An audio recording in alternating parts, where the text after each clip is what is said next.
Assalamualaikum warahmatullahi wabarakatuh. Perkenalkan, nama saya Nurul Zahania, NIM 1902026082 dari kelas HPI C4.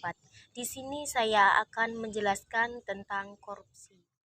Perbuatan tindak pidana korupsi merupakan pelanggaran tindak pidana terhadap hak-hak sosial dan hak-hak ekonomi masyarakat, sehingga tindak pidana korupsi tidak dapat digolongkan terhadap kejahatan yang biasa, melainkan kejahatan yang luar biasa, sehingga dalam upaya pemberantasannya tidak lagi dapat dilakukan secara biasa, tetapi dibutuhkan cara-cara yang luar biasa.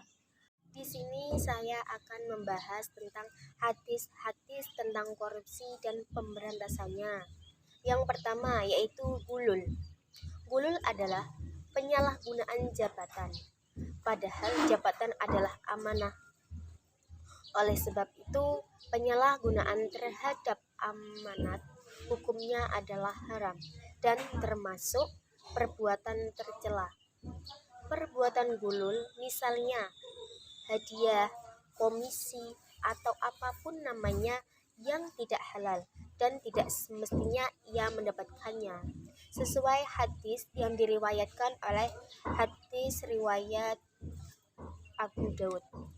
Barang siapa kami angkat menjadi karyawan untuk mengerjakan sesuatu dan kami beri upah menurut semestinya, maka apa yang ia ambil lebih dari upah yang semestinya, maka itu namanya adalah korupsi.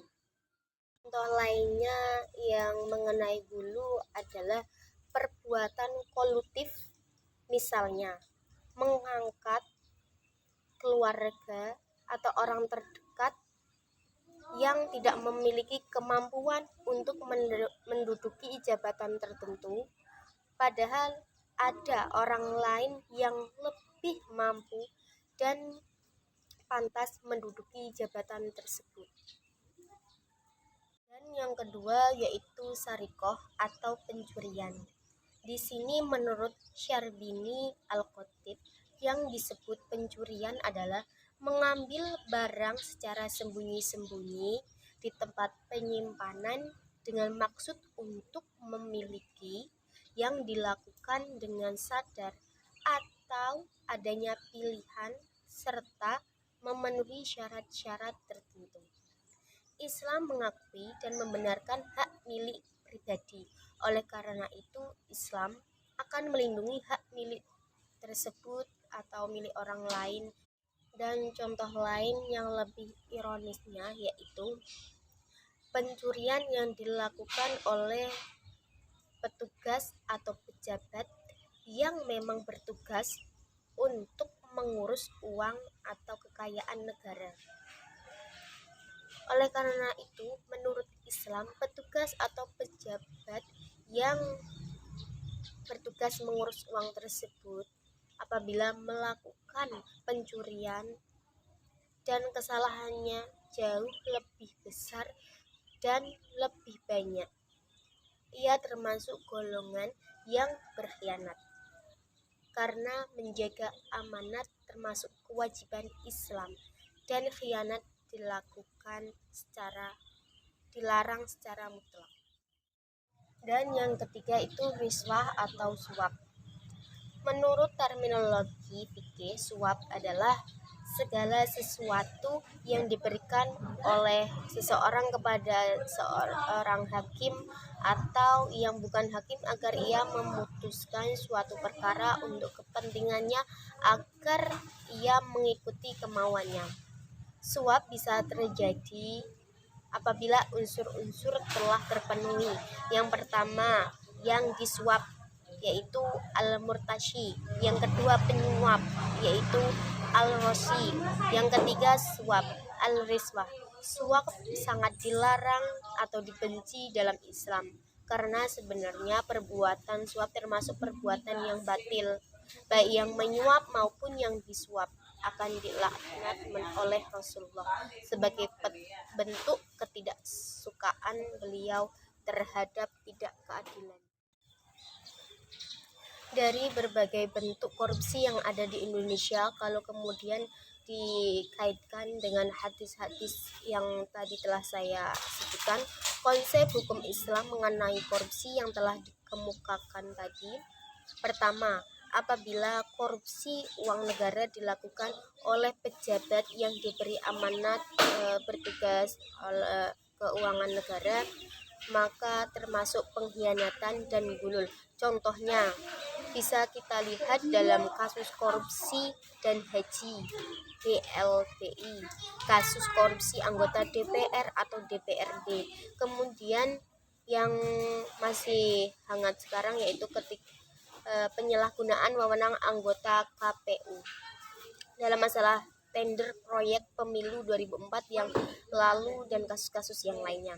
Kedua, apabila korupsi uang negara dilakukan oleh orang yang tidak diberi amanat mengelola keuangan negara, mengambil dari tempat simpanan, maka dikategorikan pencurian atau gulun.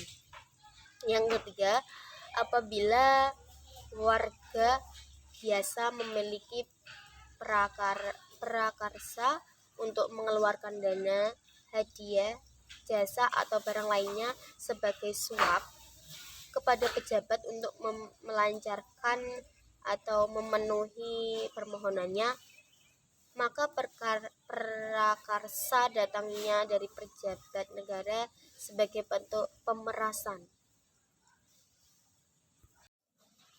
Maka penegakan hukumnya yang pertama yaitu al-uqubah al-asliyah, yaitu hukuman yang telah ditentukan dan merupakan hukuman pokok seperti ketentuan qisas dan hudud. Yang kedua, al-uqubah al-badaliyah, yaitu hukuman pengganti. Hukuman ini bisa dikenakan sebagai pengganti apabila hukuman primer tidak diterapkan karena ada alasan hukum yang sah seperti diyat atau takzir. Yang ketiga, al-uqubah al-tabi'iyah, yaitu hukuman tambahan yang otomatis ada yang mengikuti hukuman pokok atau primer tanpa memerlukan keputusan tersendiri, seperti hilangnya mewarisi karena membunuh. Yang keempat, al-uqubah al-ta'miliyah, yaitu hukuman tambahan bagi hukuman pokok dengan keputusan hakim tersendiri, seperti menambahkan hukuman kekurangan, menambahkan hukuman kurungan atau diyat terhadap al-uqubah al-asliyah. Sedangkan tujuan adanya sanksi atau hukuman ada tiga, yaitu yang pertama al-himayah atau preventif, yaitu supaya seseorang berpikir dan menyadari akibat yang akan dialami bila suatu jarimah dilakukan. Yang kedua, al-tarbiyah, yaitu supaya seseorang memperbaiki diri atau menjauhkan dirinya dari jarimah dengan pertimbangan dijatuhi hukuman yang setara dengan perbuatannya. Yang ketiga, yaitu terciptanya rasa keadilan. Jadi hukuman harus ditegakkan tanpa pandang bulu. Sekian dari presentasi yang saya sampaikan. Billahi taufiq wal hidayah. Wassalamualaikum warahmatullahi wabarakatuh.